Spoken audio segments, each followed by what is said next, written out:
Hey guys! So today I thought I would do a talk through ride with me, with my GoPro so that you can virtually ride Biscuit and see what I do with her and how I do it. So in this session we just did flat work. She was good, not fabulous, but she was good. She was well behaved, apart from a few bitchy moments. And yeah, so when I ride, when I start riding, I walk her round on a long rein for about 5 minutes, a couple of minutes on each rein, just to let her stretch, have a look around, let her have a spook if she wants to. I try and get her walking actively, and in these 5 minutes I do some walk halt transitions with my seat. I like to do loads of right angles when I'm riding, so once I've shortened up my reins after a free walk for a few minutes, I start doing some squares, which is basically right angles. So I go deep into the corners of each corner of the school and I make her bend right round my leg, remembering to keep my outside rein quite tight so that she doesn't fall into her outside shoulder, and giving little pulls on the inside so that the pressure doesn't get too much on her mouth but she still has the contact. So give little releases on the inside rein, and obviously using loads and loads of legs so that she really bends around the leg. And I find this is a great exercise for her suppleness, to help her go supple, to help her bend, and yeah. Then obviously I do loads of transitions in the walk, so I do loads of halt to walk transitions, and I try and use my seat as much as possible with this. If she doesn't listen to my seat, obviously I give a little nudge on the rein to tell her, hey, listen to my seat, and then she gets the hang of that pretty quickly, so in the end she just I can just use my seat. So here I did a smaller square because I wanted her to bend a bit more because she was being a bit stiff on the mouth. But yeah, she ended up relaxing quite quickly. So once I've done my squares and my right angles and I'm content with that, I then start doing circles. So I start with 20-meter circles. Use loads of inside leg. Keep your outside rein tight when you are doing your circles so that she doesn't fall into her outside shoulder. I give little releases, pull and releases on the inside rein, otherwise the pressure gets too much on her mouth and I want her to have a light mouth. So yeah, we do that on both reins. I don't know if for some reason I only filmed on one rein, but don't worry, I do this on both reins. And obviously even in the circles I do loads of transitions, halt transitions and stuff like that.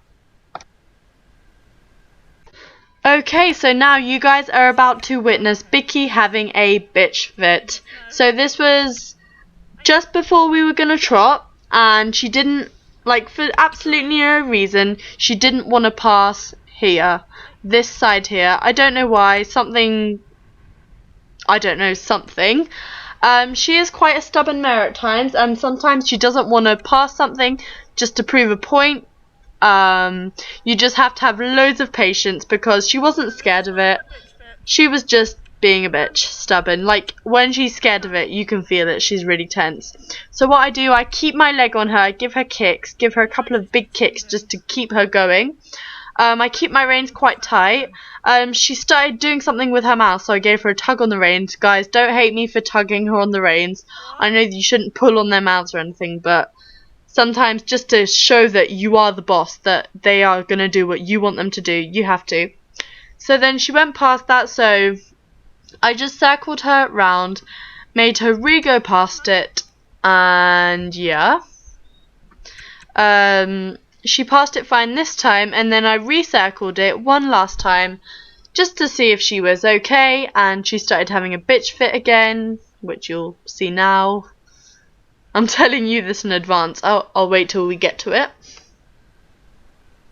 So I continued walking her on. You have to be quite confident when you're on them, because if they feel that you're scared, if they feel that you're nervous, they'll be like, oh right, I can take advantage of that. So use your voice if you want to, be like, come on, it's alright. So yeah, I gave her a smack and a couple of big kicks just to get her going, and then she went past it. And then I went straight into trot from there, literally a second from this clip now. I went into trot, went round the ring, and then went past it in trot, and she was fine. So yeah, just to show that it was absolutely nothing to her, or if it was something, she quickly got over it. So yeah, I gave her a pat, I rewarded her, and then we carried on as normal. So even once we start trotting, I do loads of transitions. So I do trot to halt, trot to walk, walk to halt, halt to trot, and loads of stuff like that, just to really get her off the leg, really quick and easy. And then I do loads of circles. So remember, when you're doing circles, you have to look at where you're going. So always look where you're going. Also turn your shoulders, turn your hips a bit, so that she can really feel it on the seat. And then, because she was being quite stiff and not really wanting to bend in the big circles, I did a small 10-meter circle just to get her bending a bit more. One thing I have a problem with is keeping my outside rein tight. I often tend to let it go, which makes her like veer to the outside, like fall out of in her shoulder. So yeah, I'm working on that, and I did that twice. It looks like I'm really pulling on the reins. I'm not. Well, maybe it doesn't look like that, but I'm not. What I do is just give little pull and releases, and yeah, pull and releases with the inside rein. That, I mean. So I'm not even sure if this is making any sense. You can't really tell. Yeah, her bending was a lot better this time.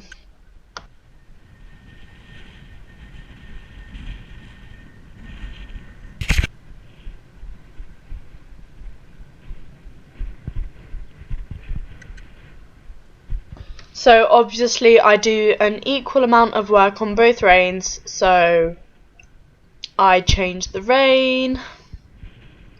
Yeah. This is actually her bad rein. This is the one where she's, I think it's because she's a bit more stiff, so she's less willing to go in a shape on this rein, but we're working and she's getting good there.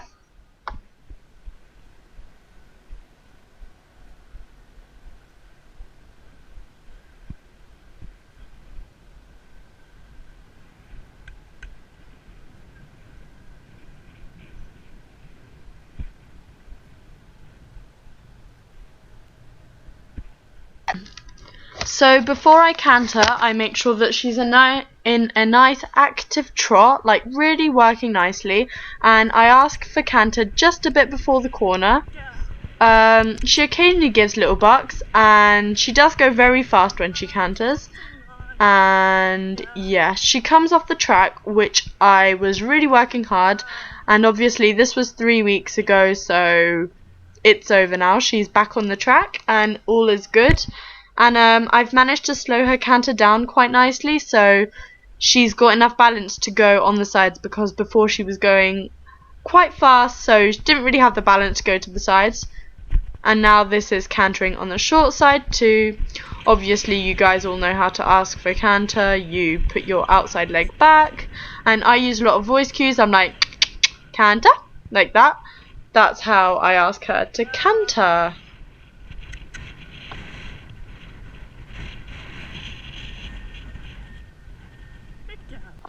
And then obviously I change rein and canter on the other rein. Doo -doo -doo. Yeah, this is just cantering on the other rein.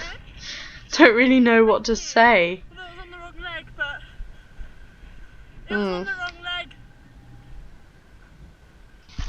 Oh, and I should probably just say this, that when this video was being filmed, I was literally just working on getting her canter off the leg. I wasn't working on getting it, like, on relaxing it. I wasn't working on getting it, like, doing 20-meter circles. No, literally getting it off the leg, doing loads of that, and it's paid off. So now we're starting circles and stuff like that and getting it much more slow and relaxed, and yeah, it's going well. So that's why I'm not doing any proper work in the canter yet.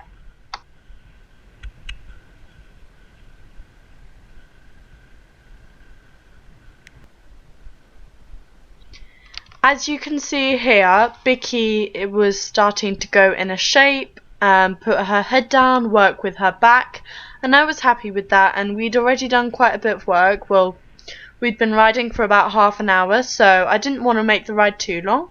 But yeah, I like it when she puts her head down because she gets a lot more comfy and she's so much more relaxed on the bit, and I really like it.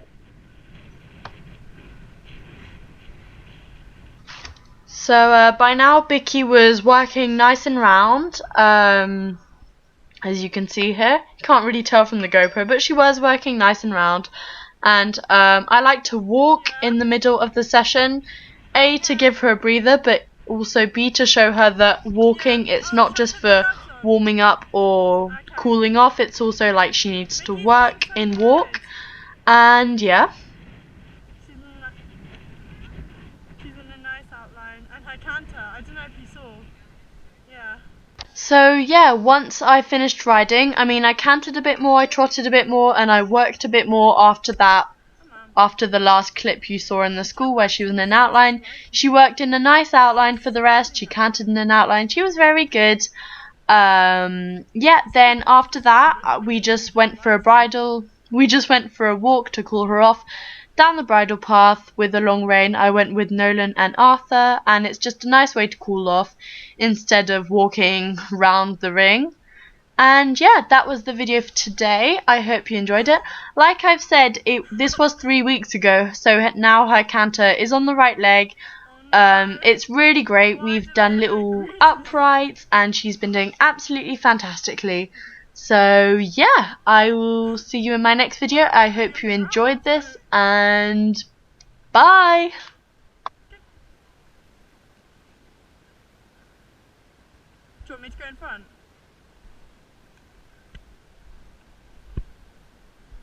Good girl.